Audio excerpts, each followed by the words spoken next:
Good morning, students! Good morning, ma'am. How are you today? Very Yes, good to hear. Did you eat your breakfast? Yes. Okay, very good. So now, before we proceed, let's all for our opening prayer. Anyone can pray based on the religion, okay? In the name of the Father, the Son, the Holy Spirit. Almighty Father, We praise and thank you for this day. Watch over us as we go about our works and studies. Help us in every way so that we may become children you want us to be. Amen. Father, Son, and Holy Spirit. Amen. before you take your seat, can you please pick up the piece of paper and cut under your chair?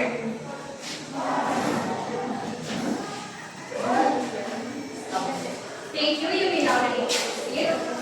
So, good morning again, class. I am your teacher, Mika, for today's discussion. Sino nga po ulit ako? Teacher Mika. Very good. Can you please check your seatmate if they are present for today? Absent pa. May absent? Okay. Sino po yun? Absent. Okay, love yourself for being here. Okay, very good. So, before we proceed to our discussion, what was our topic last meeting? Yes, Rita? Ang last meeting ko, we discussed about information sources. Very good. Paano nga natin sasabi na totoo ang information na nakalat natin? Yes, Ray? Ano ma'am, pag-manage siya sa government agencies, for example, for your Yes, very good. Eh, paano naman kung galing sa internet? Lahat ba ng nasa internet ay totoo? Hindi Very good. So, before we proceed to our discussion, let's have an energizer first, okay? Handa na ba kayo? Yes. Pwede bang tumayo ang lahat at sabayan ni teacher? Um, Right.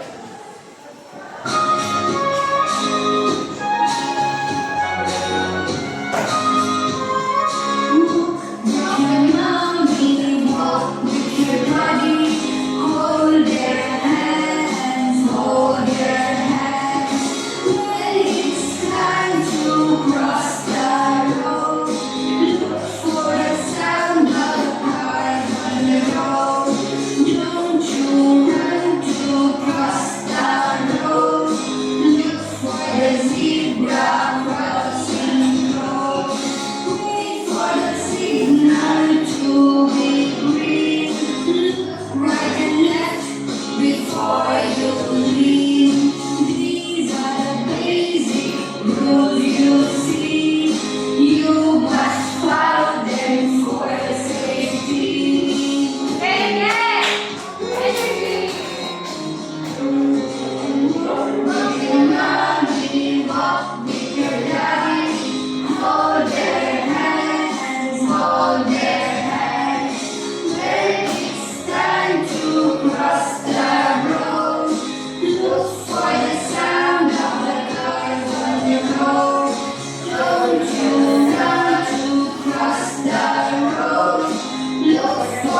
panghuli naman, I demonstrate safe pedestrian behavior such as stopping at doors and look left and right.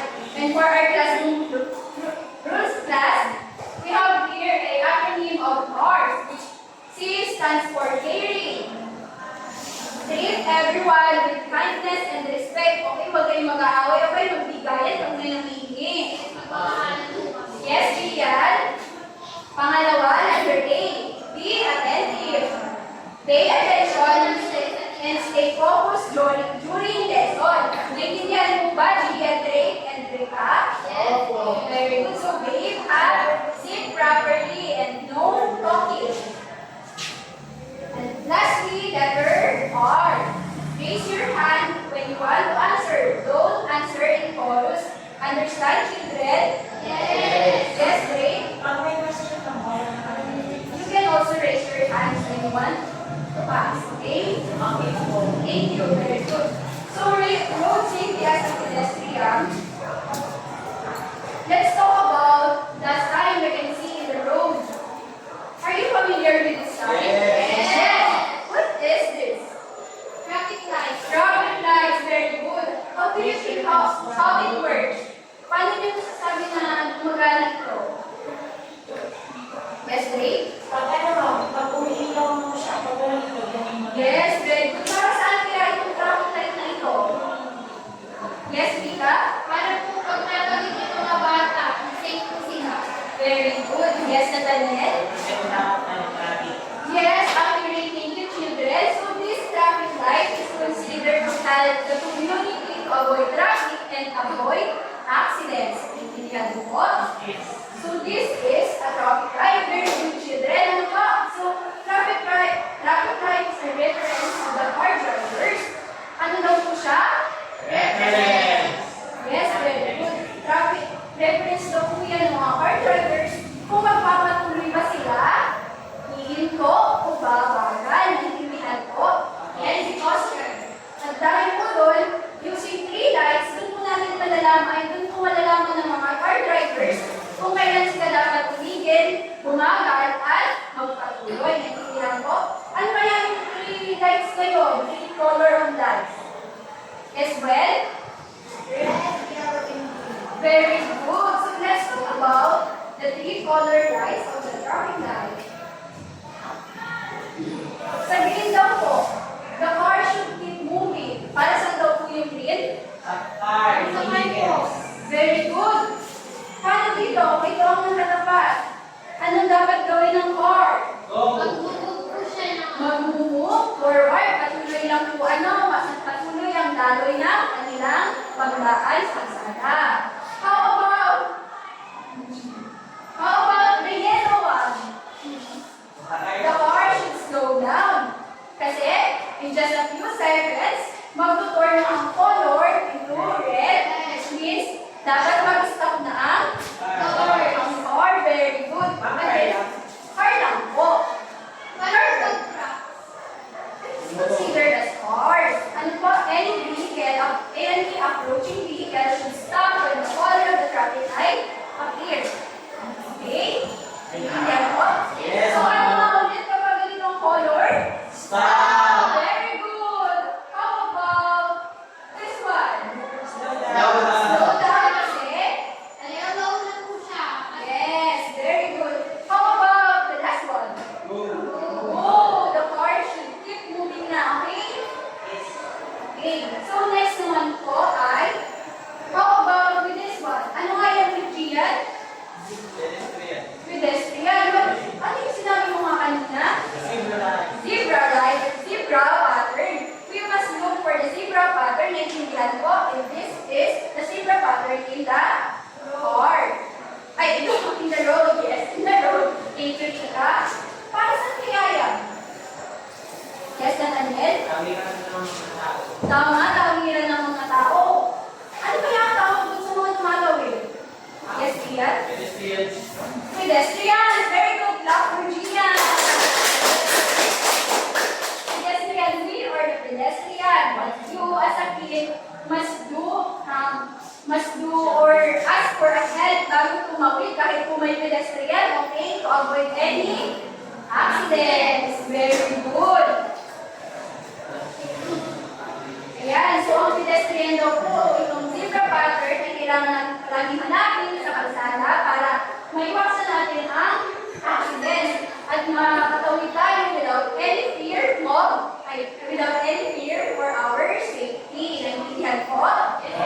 Very good. Next, ano kaya ito? Sino may idea or familiar with this picture? Yes? Alam niyo? Para sa mga tao, very good. Ano kaya ang tawag dyan? We are the pedestrian. Anong tawag dyan? Yes? Yes, very good. It is pedestrian light, which is the indicator.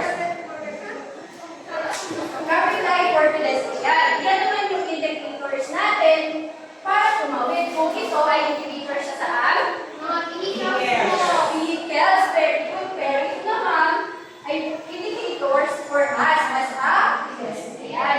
Kapag sa tingin nyo, kung red light man niya, ano kaya yung dapat natin gawin? Stop. We should stop on the side of the road before we proceed to the next or dun sa kabilang kalsada. Thank you. How about the green light, ma'am? Pwede na kaya tayo lumaman yan? Matawid? Yes, very good. So, balikan siya sa indicator ng car drivers. Naintindihan po? So, kapag, ano nga po ulit, kapag red? Stop. Tapos dito, nakatingin siya. Kasi patuloy na umaandar ang sasakyan. Kapag red sa atin, ano sa car drivers? Very good. Paano naman kapag green sa atin? Red. Very good. Thank you very much. So, ano nga ulit yung tatlong color ng traffic light? yellow, red. Very good. Talagang nakita yung mga bata. So, I have here a five simple rules for road safety as a pedestrian. Number 1 is use pedestrian lane when crossing the road. At pwede ko na sinasabi natin kanina, matawid po tayo, dati na sa kayong mga bata, kailangan na hanapin ng zebra pattern or gumamit ng pedestrian line para maiwasan ang accidents. Very good. Number 2 naman, look to your left and right before crossing the road. Gawin nyo mga ulit yun. Look to your left and right before crossing the road. Naintindihan po? Ginagawa niyo ba yan mga bata? Yes. Sino dito yung kailangan tumawid ng kalsada pag papasok ng school? Yes, anong ginagawa niyo para maiwasan yung accident?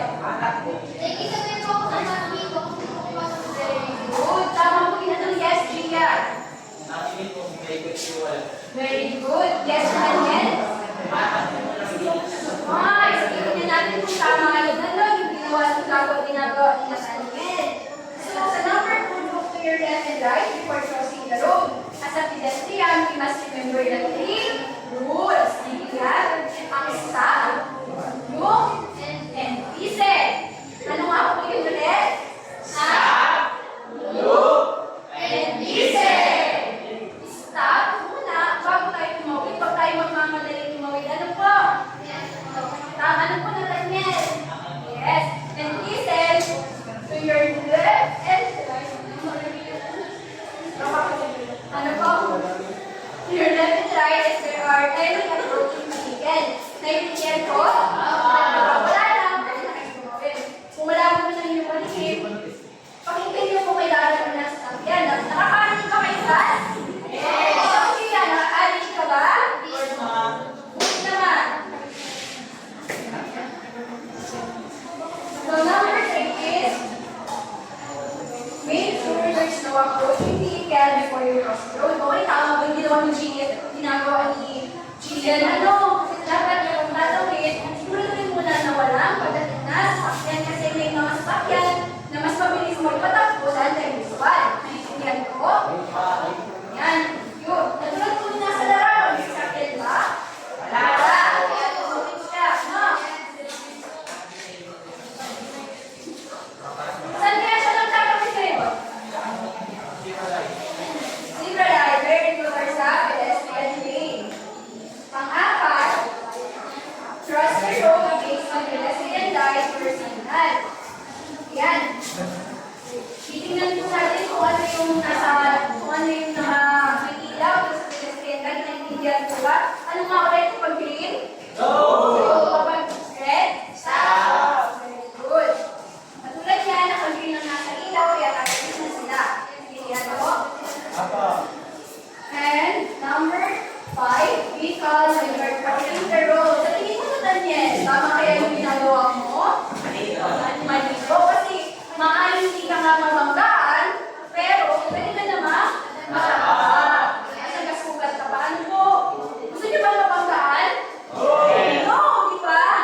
Naiintindihan na po ba ang topic natin?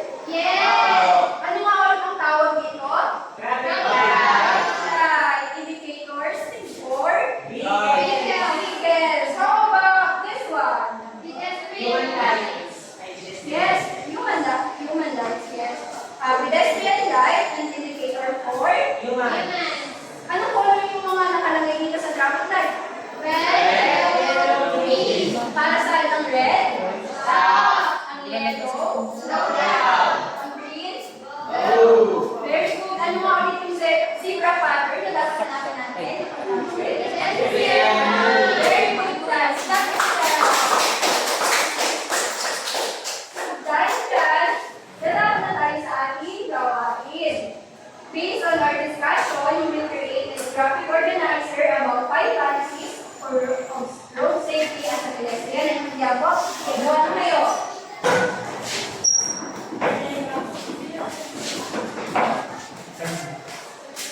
Yan, thank you very much. Tata na po. Next activity ito naman. Ito naman ay group quiz. Yan po, I will group you into 4. Each group has an assigned activity that shows the road safety as a pedestrian and possible scenario activity that follow the road safety practices. Nagigyan po. Okay, ito yung group 1. Ipapakita mo yung tamang pagkawin. Group 2, kung ano yung maaaring mangyari sa'yo kung hindi mo sinunod ang pagtamang pagkawin. At ang group 3 po ay same lang sa group 1, while the group 4 ay same po sa group 2. Naintindihan po. Ipapakita lang natin dyan yung creativity, yung content, and the organization of the group. Naintindihan ako? Okay, in 5 minutes, you can work in your groups na po and present it in 3 minutes. Are you done, class? Yes! Okay, thank you for your presentation. Everyone graded according to our criteria. Naintindihan na po? So lastly, para sa ating pagtatapos na gawain, assignment, my safe walk. Draw a map of your walk from home to school. Mark safe places across the road, for example, pedestrian or pedestrian crossings. And number 3, write one thing you will do to stay safe in your book. Naintindihan na po? Yes, po. Naunawain mo ba ang ating lesson ngayong araw? Yes, po.